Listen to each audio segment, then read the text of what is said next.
Hey, you're listening to Don't Lie to Your Life Coach podcast with Kim Arrington. I'm Kim Arrington. I'm a life coach, a weight loss coach, an author, and a badass passionate about helping you connect back to your most authentic self. Join me here each week so I can coach you on how to think all those juicy thoughts that get you feeling your absolute best and taking some big ass action. Coaching has changed my life, and it can change your life too. I'm here to give you real life solutions to create a life you'll love. Because the truth is, boo, you ain't just got problems, you got options.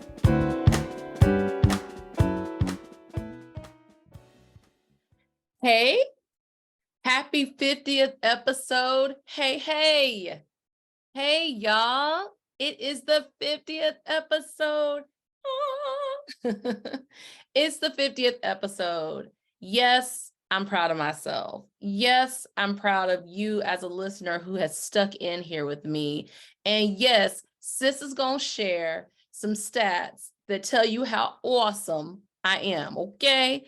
Because to reach 50 episodes is a labor of love. It is a labor of love. And so funny. This guy who wanted to date me and I didn't want to date him. I went out with him a few times and this is years ago. I don't even know, let's just say 2000-ish something. Anyway, I went out with this guy. He had liked me in high school. We connected after, college and everything in our adulthood. I guess, I was in my 30s, maybe 29, maybe 30-ish. I don't know. Anyway, I just told him I wasn't interested in him because he and this is the reason why I wasn't interested in him, because I wasn't interested in him, but he kind of had a chip on his shoulder. I don't know if you all ever have reconnected with someone who you didn't give a chance and they were really excited about you.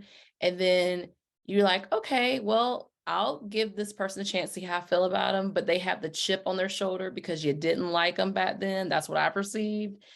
And so he was so funny when I told him, I was like, look, you're a nice guy. I'm not interested. I guess it was a double rejection. I don't know. But he said this to me, don't buy tickets on yourself. And I was like, the hell does that mean? But because I love words so much, this is back when I was doing music, I almost wrote a song about it, right? And I remember now because it happened before I went on my tour to Europe. And not right before, but it's sometime before then, because I was thinking about writing that song when I was over in London. And so I was like, what the hell does that mean? And I just scoured it and I kept asking people. And a guy I met in London, and we just having a random conversation. And I was like, what do you think this means? And the guy was like, well, I think it's kind of like, don't think you're all that. And I kind of already knew that, but I just I was like doing, I think, qualitative research around like, what did people think it meant? And so thank you for that, dude of yesteryear of that, don't buy tickets on myself, but bitch, I'm buying tickets on myself right now, okay? 50 episodes. I'm gonna give y'all some numbers. Y'all, there are 2.5 million podcasts on Apple Podcast. Okay, that's just one of the digital places networks you can listen. Okay, only 4,500,000 of those are active. So 450,000, I was like 45,000, that sounded so weird to me. 450,000 are active, okay? And that means most of the podcasts are not active, right? And only 26% of those podcasts have 11 or more episodes. I went looking to see about podcasts that have 50 episodes. It is so rare that I could not find data anywhere, okay? So it's a big damn deal. It's a big damn deal. It's a big damn deal. You've been on this journey with me, and I want to just thank you so much. But this is how influential podcasts are. Now, it's funny. In 1999, 2000, I took a class about podcasting and no one listened to podcasts. Okay. Think about that. Now, there weren't even smartphones back then in 2000. Okay. So now 73% of people listen to podcasts on their mobile devices, and 62% of Americans over 12 listen to podcasts. And on average, people listen to 8 podcasts a week. That's staggering. All right. 74% of those people listen to learn something new. So I gave you all those stats. I actually love numbers. I love stats. The reason why is that it's so important that you are learning you're new here, that you're coming to get your self-development, your personal development, that you're trusting me on that journey. And I appreciate it. So, yo, kid, I bought tickets on myself. And the other big point I want to give you before we get into the episode is, this is my creative outlet. Like, I am always going to be an artist. And another podcaster helped me really nail that and be like, this is your creative outlet, because podcasting actually brings together multiple artistic forms. And for me, who I am a performer and I am a teacher, and I get to be silly and I get to impart knowledge. It's really the best of both worlds. So thank you so much for listening. The 52nd episode is going to be coming, and I'm just going to give you a little teaser on that. That's all about, I've got my hope back. That I posed the question a year ago when it comes to the 52nd podcast of, I just want my hope back. Well, I've got it back, and I want to talk to you about that and help you. And the happiness ceiling, do you have a happiness ceiling, is part of what's helped me to get my hope back. And I really feel like the last 90 to 120 days, last 3 to 4 months, is when this came to me so powerfully that I believe there was a limit on my happiness. And I thought it was safe for me to think of happiness and that I had enough. But in reality, I'm freedom seeking, and I need to know that what is possible for me is limitless, and that I can still also feel very comfortable with having enough. So the happiness ceiling is something I want you to think about. So let me just define it for you first. Like, I want you to think about, if you feel like you should just be grateful for what you have and you should not want more. So, like, in particular, women over 40, if you have a career that you love, but you haven't quite found the love that you would like, well, I should just be happy I have the career and I could live without the love. That is a happiness ceiling. It is possible.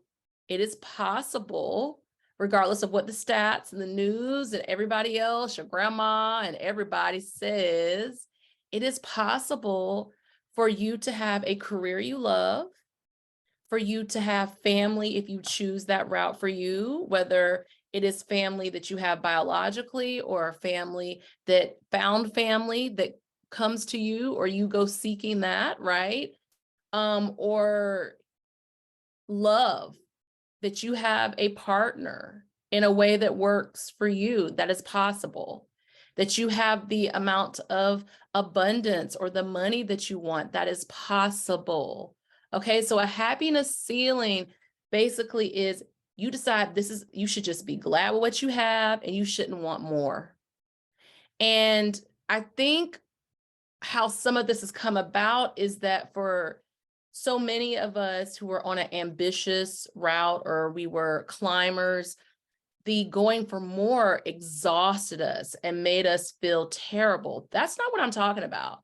I'm talking about you realizing that you don't just have to be happy with your little plot of earth, that you want to acquire the adjacent plot of earth because that makes you feel good too, but that you don't have to kick your own ass, beat yourself up, make your burn out or be exhausted to get to that level. The happiness ceiling actually allows you, like letting go of that allows you to do things like redefine yourself, to feel more comfortable in your skin, to decide you're going to play by your rules. And like, if your rule is, I just want to be, I just finished The Marvelous Miss Maisel, and Miss Maisel, however you feel about it, her love of her life was her career. And if you can reconcile that and that's great for you, that's fine. It's just the reality that you can have whatever the all is that you want, which for some of us feels like such a dangerous message, because when we were empowering people, we're like, no, no, don't go for it all. Well, you can go for it all without steamrolling yourself into exhaustion. And that's what letting go of that ceiling is. Because for someone like me, at first, I found some relief in realizing, like, I don't gotta like try to kill myself. I'm sorry to use that reference, but that's what came to my mind, to try to get to a next level. And literally, I mean, literally run myself into sickness and, all in disrepair, that I could just accept where I was. Well, part of accepting with you where you are and who you are is understanding what more you want to become. Okay. That's my belief. Okay. So do you have a happiness ceiling? Do you think that the current happiness you like I should just be happy with this 2.5 kids, with this picket fence, with this house? Like, what else is there for you? And I want to talk to you. This is such a personal journey for me, because I didn't even know. And I want to make sure you understand this. I didn't even know I had a happiness ceiling. No one looking at me would have thought I had a happiness ceiling, but that goes back to that. I just want my hope back of episode 1. Like, why the hell don't I feel connected to myself, connected to my life, connected to the people in my life? What the hell is happening? Like, why I have this career that I like, but I'm not going to a next level, but it's not making me happy. What is happening? Well, it was a happiness ceiling. I literally would not allow myself to go to the next level because, and I'm going to tell you, Gay Hendricks, the author Gay Hendricks, calls these upper limits. And I think the seminal work on realizing you have a happiness ceiling, he calls it an upper limit, and is his book, The Big Leap. I think The Big Leap does better than any other book that I've ever read to define what an upper limit is and to help you inch your way through it. I was listening to that book and I about fell over on my walk because I was like, this is it. I cried, I journaled. Gay Hendricks has a bunch of questions in it to ask yourself. And I was like, oh shit, this is me.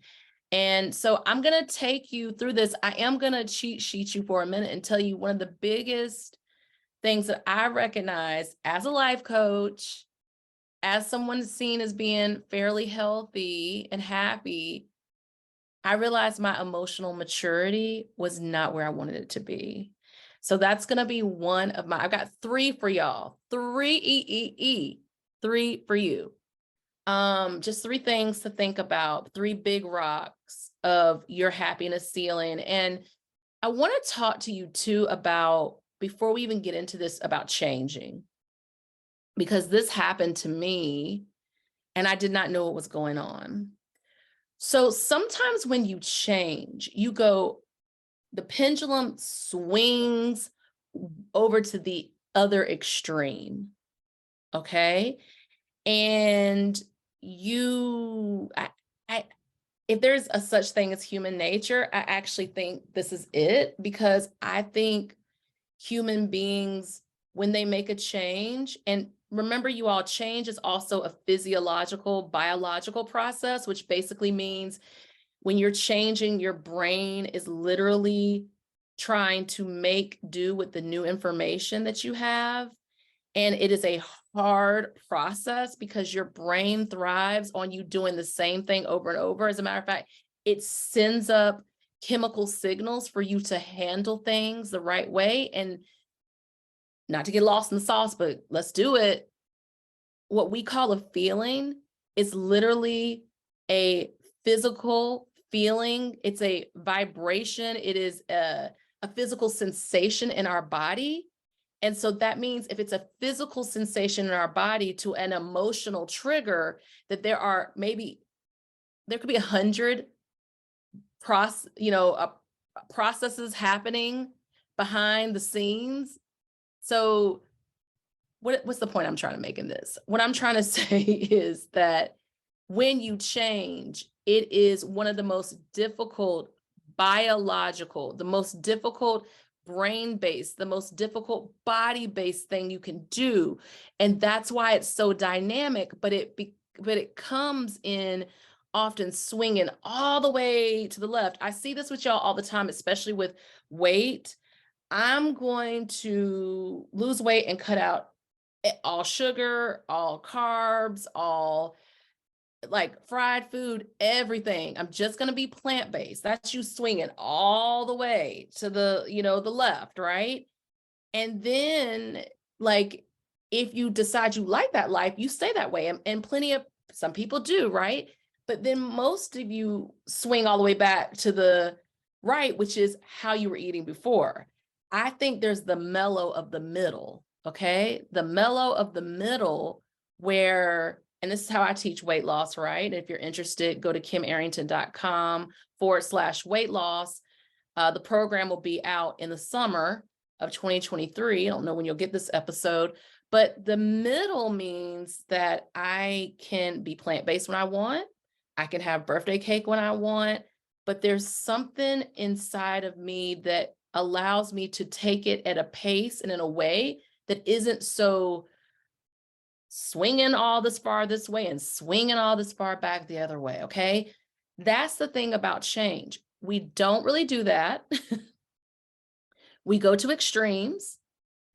And if you want me to truly tell you like what the way to handle that is me telling you try to be more mellow in your change. No, you can't. That's almost going against how your brain is and your human nature, unless you have someone guiding you through the process.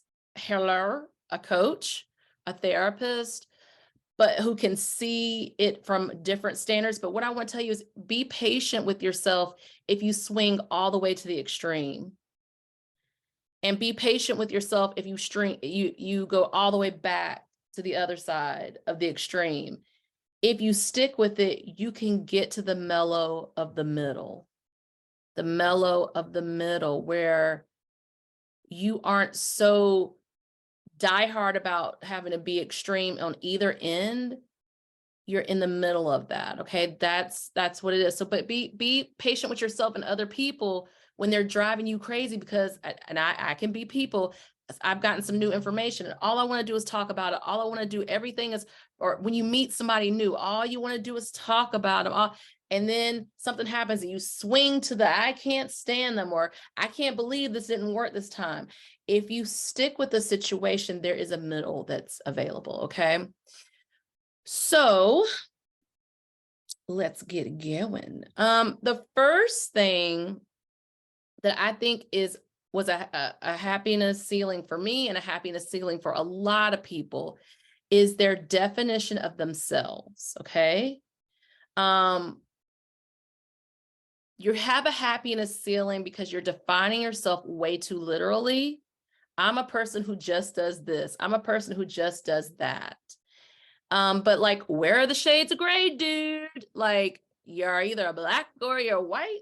I got a Michael Jackson video reference. No, like there's a shade of gray. I think I was kind of saying that with the mellow of the middle. Like when you are beginning to look at who you are, who you want to be, and midlife is a huge time to do that. You are going to do that pendulum, like I said, that back and forth, right? But somewhere, if you stick with it, I believe the middle is often remembering who we are.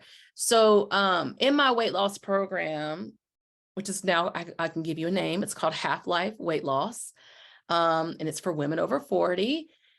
The thing about what I teach you is something that came to me from Danielle Leslie, and I kind of gave it a name, the DCR method, which is you discover yourself, and discovering is in quotes because people actually tell you who you are when you are a child. And you do things because you know that mom was a teacher and you're going to be a teacher because that makes her happy. Like you almost are doing stuff for approval and validation. You think it's you, but people have kind of told you who you are. And if you like something or you are something that people don't want, then you will hide that because the idea of coming out as that thing, I use coming out on purpose, as that thing will have consequences. And because our brains are wired to be in the tribe, our biggest fear is being alone, of being abandoned, of being kicked out of that tribe. So you will push all that down. Midlife, that shit comes up like a, you know how, did y'all ever do the school project with the volcano with the baking soda and vinegar and that thing spews up? That's your lava. The lava of midlife is coming up, baby. You cannot force, us humans can do a lot. We cannot force a volcano to not erupt. Hello. Okay. So there's that. You are discovering yourself. That's when people have told you who you are, the tribe, your religion, like your gender, like your community has told you, race, and I could go on and on. Then you scoot over to the second part of that is you creating yourself. So get it. Like you are creating yourself on the false premise. Some of it's false, some of it might be true, of who you've been told you are. So you create yourself in that vision of, I'm a person who likes to, play golf, but you really hate playing golf. Or my family owns a funeral, services, and I've got to take over the family business. Like you then swing to the, I've created myself, and you feel empowered, like I've gotten all the things, the trappings. I went to college, or I went to, uh, learned a specialized training program. And then I, got the house and got married, and you like created yourself based off of this premise of who you thought you were. Midlife comes through like the midlife volcano. Okay. And you erupt into who you actually, and this is the third part, is you remember yourself. Oh, I remember that I'm a person who, like, I'll give you an example. I spent a lot of time using money to feel better about myself by overspending. But when the volcano of midlife happened and I went deep into learning about money, I remembered I love being frugal. Like when I was a kid, I was looking for a deal. I loved saving my money. I loved having a job. I loved like enjoying what I had, but like laughing with a friend or going into the woods or reading a book, getting a book from the library. So I began to remember who I was and learn about money, and overspending fell away because overspending was what I learned.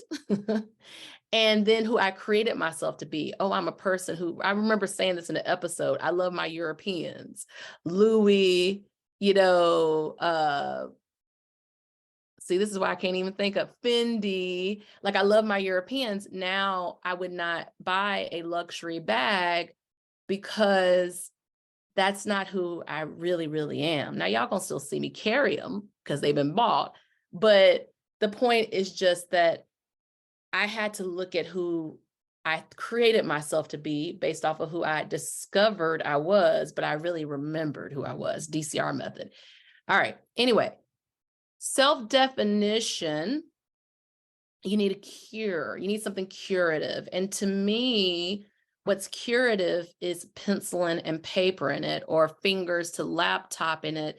Like really, I would put a question on the top of my page in a Google Doc, and I would turn that baby over, asking myself about, is this really me? Or is this who I thought I was supposed to be? Was I told to be that, discovered? Did I create myself to be that? Or let me remember who I am. Like, who am I really? And I did that, y'all. I've been scribing, called it 100 days of scribing for, it's like today is day 91, where there's like a question or two or three on top of the page every day. And I've just been like turning it over. I had to go back and apologize to some folks. I had to like have conversations with friends and a therapist and like really get into that self-definition. So who you are really is someone, first of all, who evolves over time, right? But in midlife, we often come to a place where who we created ourselves to be becomes so painful that we're willing to do the work to remember who we truly are. Okay. So journaling has been huge for me. I want you to have, that's like getting what is in my head out on paper to see if I agree with it. Is it really true? Going back to that and saying, no, I think what was really coming out was the voice of my dad, the voice of my mom, the voice of my third grade teacher. Like that has been curative to me. So I want you all to think about what you think about, like who you are. It seems like such a big question, but it's not a big question if you break it into little pieces. What do I like? What do I not like? Like, you're not really your behavior. Look at me working this out in front of you all. You're not really your likes and your dislikes, but your likes and your dislikes can tell you about your life themes, which are actually who you are. So I'll give you an example. I love listening to books, right? And listening to books shows me part of who I am, which is I need to have an intellectual life. Like I would never be okay just being, oh, I can't say just being, y'all gonna have a fit if I say that. Okay. I need to be able to have conversation. I'm not like with my partner, with my husband, with my other partners in life, my friends, like I need to go to universities and see things. I need to go see art made by people who were not formally trained and talk to older folks and talk to people in all walks of life. I need a rich intellectual life. So the books and my love of documentary help to point to the self-definition of one of my needs is to be intellectually stimulated. And how I can be responsible for that is I can tell people in my life I need that. So they may invite me to go to see something or do something or view something. And then also I have the responsibility of doing that for myself or calling up a nerdy friend and saying, hey, let's go on a hike and let's talk about da, da, da, da. So that's what I want you to think about is how are you defining yourself? You're defining yourself too literally, like meaning that I can only be a person who, and you fill in the blank. I'm a person who does this. I was just talking to a friend yesterday and he was talking about wanting to know more about God. And I was telling him a little bit about my beliefs and I recommended a book to him. I'm not going to share it here. But it was a book for him that was really different than how he thought. He was raised a Baptist, minister's kid. And it was talking about Eastern philosophy and religion. And he was like, wow, that's really interesting. So if his definition of himself is I only think about Christianity, I only think about, how I've been raised, but because he's looking for his pathway to God, he's like, I think I want to be open to that. That's what I'm talking about, is allowing in for new information that isn't exactly what you think it would be. And then you get to decide. I told him, like, you don't got to believe this, but you know that it's out here and you can put it up against how you're feeling and see if this answers a question or doesn't. That's what I'm talking about. Okay. Let's move on to the next big rock. And I talked a little bit about this earlier, about what is possible for you. We just have been told repeatedly. So first we were told we have to go after it all. Then we're told we can't have it all. It's kind of like what has happened with, I'm going to use eggs for an example, like the actual food. Well, you were told eggs were terrible for your cholesterol, and then you were told eggs are essential for good health. And so, where's the truth? Where's the lie? I mean, the fact is that you can have what you want: success, abundance, true love, creativity. But is it going to come with work? Uh-huh, uh-huh, uh-huh, uh-huh, personal work? Uh-huh, uh-huh, uh-huh, uh-huh. Collective work? Uh-huh, uh-huh, uh-huh, uh-huh. See, the problem is, I'm going to use love as an example. We are sold a fantasy island tale, Hans Christian Andersen version of love, um, where it's really Grimm's tales, where you meet a person, you meet this idealized person who can do no wrong. You put them on a pedestal. They are different than everybody else. Here's what you're not told about love. You're not told that true love actually shows you to your triggers, your emotional triggers, to your unhealed wounds. It actually shows you the parts of yourself, your shadow, things you're not happy and proud of, your shame. And that eventually the person you idealize, you will stick your finger out, your little paw out, and you will blame them for the way you feel, which is terrible, when all they are doing is revealing to you places to heal. That is true love. You are not told that. True love is going to show you your wounds, and you're going to do the same thing to that other person. You're going to show them their wounds, their places they're unhealed. And listen, so much of that is from your primary, your home of origin, where you grew up, going back to that, who you were told you were, how you were told you had to be, what you were told you had to do. And you are going to come together with a person from different conditionings, different conditions, raised differently, who's going to point to you and be like, no, you don't. Or they're going to potentially have qualities of that parent that was difficult for you, and you can recast yourself as the hero in that story. True love is not meant to make you feel comfortable all the time. It is going to challenge the fuck out of you. And then you're like, well, wait a minute, I shouldn't stay in a bad relationship. So there's the nuance.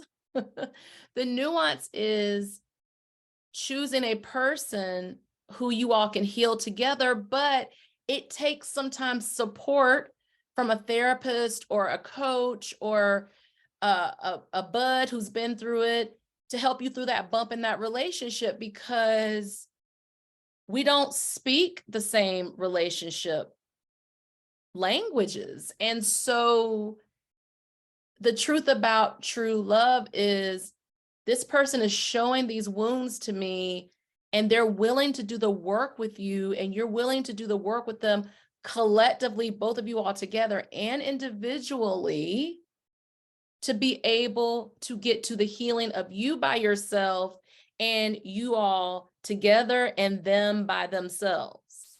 It's 3 healings for the price of a lot. They heal, you heal, the union heals. That is what you're not told, what is possible. And not only you're not told what is possible, your happiness ceiling is, I don't know what's possible, but also your happiness ceiling is it has to look a certain way. It has to come in a certain package. It has to feel a certain way. Your cure is you gonna work. If you want the life you want, you're gonna work, but there is a type of work that isn't work. It looks like work, but it's really dysfunction. And that's the hard part, is discerning that. And I can't do that for you on a podcast, y'all. You'd have to be my client, or you'd have to be someone's client, or a book, or a support group, or a YouTube channel that you're dedicated to, or that's the thing. I cannot answer that for you. And even if you're my client, I cannot answer that for you. I lead you through a process where you answer that for yourself. Remember, I'm the guide showing you where the waterfall's over here and, snake bite cord is over here. Okay. Your happiness ceiling is you are not sure what's possible anymore, and it's making you miserable, and you want something different in your life, but you're not willing to access the work to what is possible. And I'm telling you, it is possible to have it all. How that looks at the end and the beginning, the middle, and the end is going to be vastly different. Yeah. All right, the third one. This has been the bedrock, the zenith, I was going to say the Pinterest. No, the pinnacle for me, emotional maturity. Y'all, your happiness ceiling is you're not as mature as you think. You absolutely are not as mature as you think. Self-righteous, how mature you are. Blaming other people for not being on your level. You're not as mature as you think, because none of us are. Maturity takes concerted, consistent work and looking at trauma and healing by bit. And this was it for me. This was it. Okay. I was not as emotionally mature as I thought. The Taylor Swift song, "Hi, it's me. I'm the problem. It's me." That was me. I will speak very general terms about the true love situation and a relationship. Relationships are going to have their bumps, but your willingness to look at how your behavior is affecting you is the difference in between you always pointing a finger to shame, blame someone, when the truth is your resentment for how you've been triggered in this particular relationship, which is usually a primary relationship, and you going to ancient coping mechanisms or ancient ways that you used to deal with, like how you had to survive, maybe growing up in your house, is going to come back up in that primary true love relationship. And it's going to make you so angry that you're going to blame the other person instead of saying, wait a minute, hold up. I'm the problem. I'm the toxic one. I need to look at my role in all of this. That is what happened to me. So we often do the work to grow ourselves up. I want you all to think about something really majorly happening. And I'll use my dad being killed when I was, trigger warning, my dad, I'm going to talk about death. My dad being killed in a car accident with a drunk driver when I was 10. In some ways, I was emotionally stuck at 10. And I did a lot of self-development work to grow myself up to a teenager. So a teenager, think about a teenager. They know everything. They're stubborn. Sorry, y'all, if you're teen lovers, but this is what they like. I always use this as an example. A 14-year-old in the 1800s, a white 14-year-old, would be married and could be running a household and could have had children, and midlife in the 1800s might have been 33. Don't quote me on that. You know what I'm saying? So we have some of that in our ancient programming, right? And so if you think about it like this, growing yourself up to a teenager is, and a lot of people do this, and they don't know this, there's not as much about the inner teenager as it is about the inner child. Because when you listen to your inner child and understand what the inner child needs, and then you respond, you will go through a process where you often go to the inner teenager. The inner teenager is pissed off. They had to go through this. They got their hand on their hip. You're not going to tell me what to do. I'm going to take care of me, only my desires all the time. The inner teenager is only wanting to co-regulate, like, or deal with people who are also inner teenagers. And so that's what I began to see is like the inner child work had been done, but now the inner teen was here. And then I had to listen to the inner teen, and then I get to grow myself up emotionally to a person who is the adult, the young adult, or going into adulthood. So this was startling to me. It was startling to me. I'm going to do an episode on emotional maturity. I'm going to talk to you a little bit more about the inner teen. And you have to also come into this awareness. Like I always say, feel your feelings, but sometimes you have to like validate. You only knew what you knew. You could only do what you did. And when you get this awareness, oh my goodness, I'm so grateful this awareness has come, even though it makes me feel it's so difficult. It's so difficult, right? Because this is what healing is. So first of all, healing is not constant. It's not like if you have grown yourself up by healing your inner child, it's not like your inner child was always responding to everything, right? It's not like your inner teenager is always responding.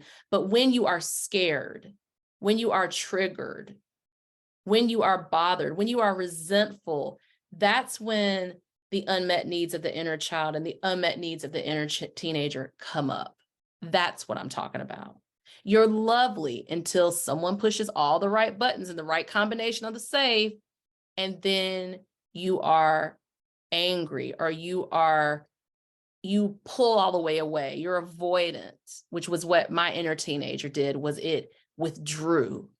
I've got to go inside and keep myself protected. I've got to do it all for myself. What do you mean other people can meet my needs? What do you mean? What needs? Like I take care of myself. That's what the inner teenager does. And secretly is raging that no one is coming to save them. Okay. I want to talk to you. I want to close this episode. This is probably going to be a long one. I want to close this episode on, I'm going to do an episode about the hierarchy of competence, because this is running long. And that's more about how we change. So I'm not going to talk about that. This is a mental note for me, y'all. But I want to talk to you about why it's worth it to look at your happiness ceiling and break through that glass ceiling, okay? You are not going to be able to access all of who you are if you don't question your limits and your boundaries. If you don't ask yourself, this is something I ask, and I get my clients to ask themselves all the time, is that really true? Like, I'll be like, for real? Is that really it? If you aren't willing to look at a principle you had, like principles are the things that are supposed to be unchanging, and say, I don't believe that way anymore. And I actually think it's getting in the way. Like almost every year, you've got to have a belief review. Like, do I really believe this still? Maybe I'll read a book that tells the exact opposite of that to see if I really truly feel that way, or if that is just the discovered me versus the remembered who I really am me. I don't know if you can recognize all the simple pleasures, and there are so many of them. Yesterday, for me, it was the breeze, and I actually do recognize at least one every day. If you aren't willing to ask yourself, have I made this all I can have? That's what a happiness ceiling is. I've decided this is all I can have, so this is all I'm going for. You are expansive. Walt Whitman says, you contain multitudes.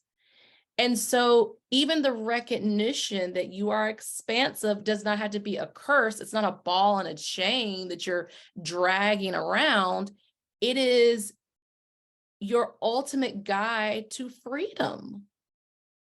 Like, I can make a decision to have an experience, to have this thing happen, and then I can decide to work to actively healing this, because I really believe part of what you have to do to get to your happiness ceiling is like list your 3 biggest issues and really get to the work of one by one healing them. Because when you heal one issue, then you have the confidence, because confidence comes from doing, to put that same kind of wisdom to the other issue.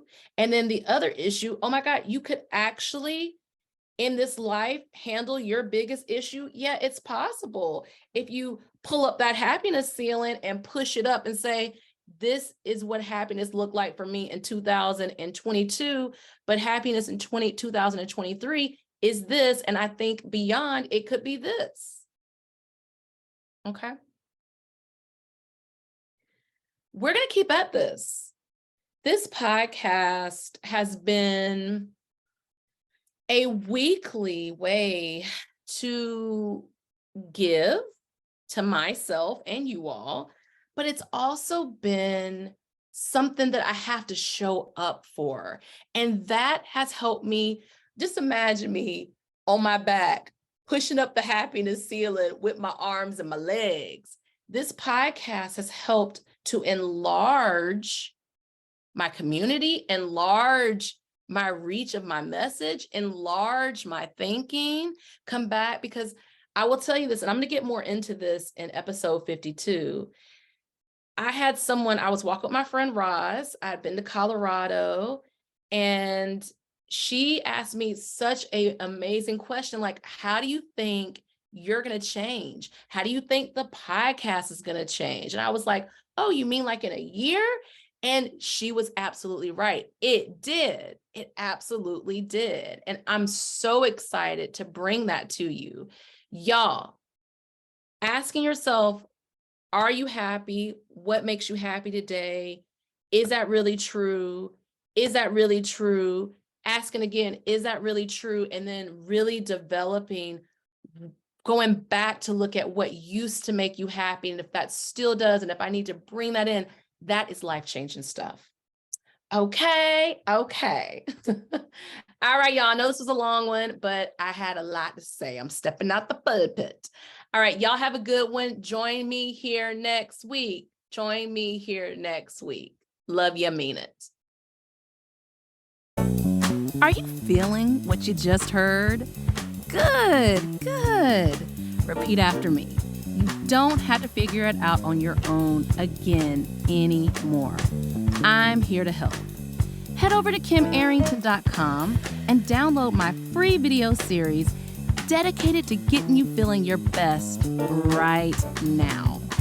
Look around, there's some good stuff waiting on you. Got questions? Well, we're always talking on the socials, so find me on YouTube, Insta, and the book. Don't be shy, y'all. Go listen to another episode or join me here the same time next week. Finally, don't keep good shit to yourself. Share this with a homie that could use some help too. Remember, we're not lying to ourselves anymore. We're not lying to our doctors. And you damn sure don't lie to your life coach.